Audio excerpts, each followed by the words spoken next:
I'm curious, like, what has your own journey been with chronic illness? Understanding this term as being something that relates to you, like, how do you have a process of having to grieve or just accept that this is relevant to you? And how do you understand this term in relation to your ambitions and in relation to your variable energy levels and capabilities over a longer time period? And just what does it mean to you to be chronically ill? Like, I really want to learn more about this.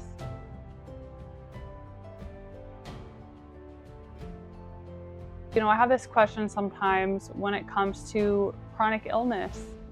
You know, um, Maybe you have this kind of question too, or you've had it in the past. It's this question of, does identifying with chronic illness become a self-fulfilling prophecy? Does it become self-limiting?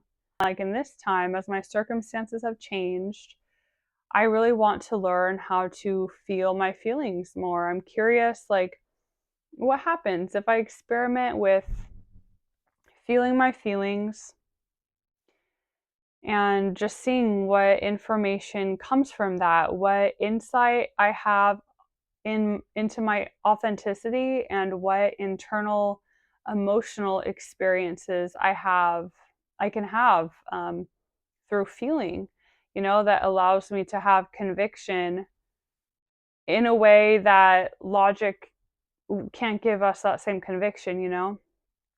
I'm just like, I have to be able to feel something strongly in order to have that intrinsic motivation. And I think that could help me with my analysis paralysis, or kind of like just this idea of all these strategies, trying to do everything by this analytical, theoretical kind of model, where I'm just trying to think how can I get some income. It's easy to get bogged down in the strategizing, to get distracted by the strategizing, by the analysis.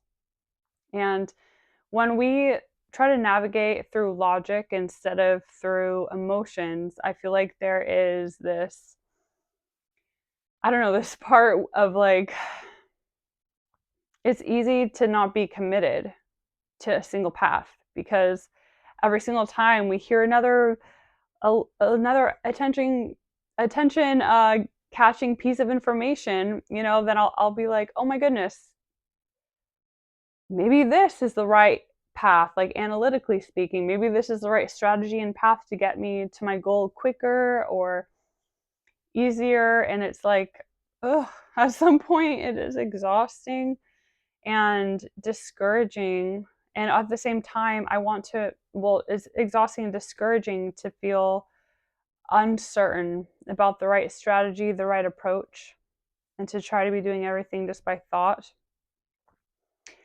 And on the other hand, I'm grateful to be able to, you know, to have options, consider the options, and remain flexible and adaptable, so that I can bend when I need to. I can bend, I can play the role I need to allow the process to happen. I know that's important, but I think it's the difference between like me looking at a map. I'm like all my thoughts, my analysis on this subject is me looking at a map. In that map, me examining this map, it's totally different from the actual experience of being out on the road. The sensations, the feelings, the path when I'm actually on that road that the map represents, And I'm like, okay, so if I'm learning to feel my feelings more and not be numb to sensations and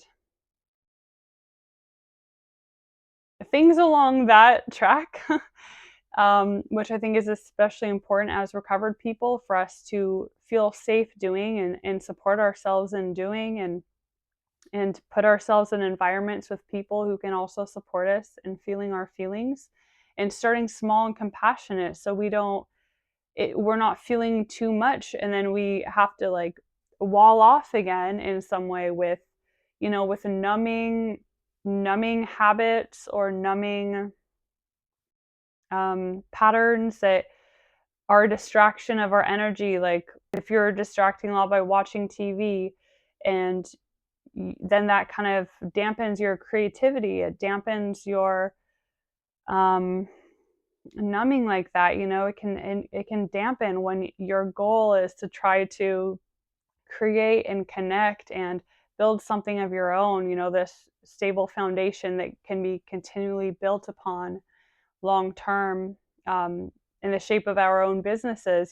This transition into being a business owner, being resilient in whatever we do, and learning to use language to fit us instead of confining ourselves. When it comes to chronic illness, maybe you can relate, the symptoms are not always regular.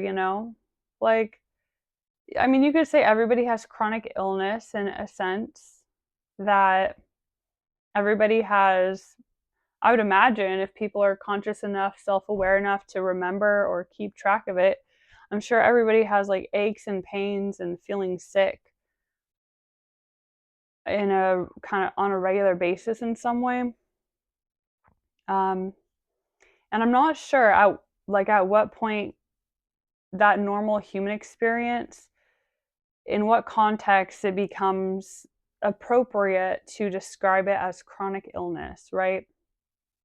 Like, I know for myself, I have I guess,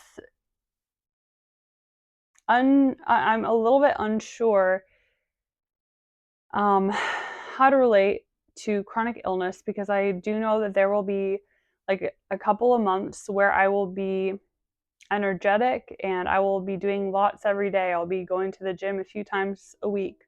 I will be feeling like very minimally sick. And then I'll have other periods where I will feel dizzy. I'll feel dizzy a bunch. I will feel like nauseous, or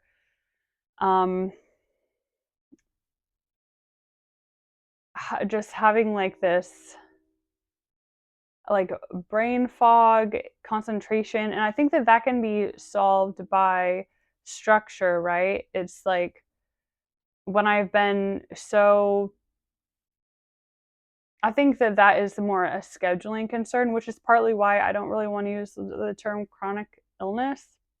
But I feel like chronic illness does give the gift of compassion and the gift of community for people like myself who are trying to navigate similar things and do have a big history of like health anxiety or health issues, like real legitimate health issues.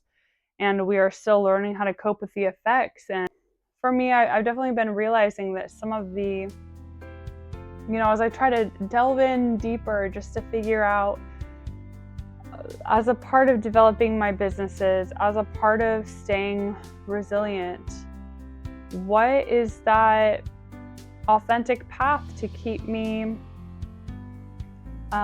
emotionally connected, and to allow me to excavate deeper into unknown territory, to really integrate different parts of myself. Anyway, thank you so much for listening, and I hope that something in here has been helpful for you. So yeah, take care and talk soon. Bye. And I have my little clicker. Bye.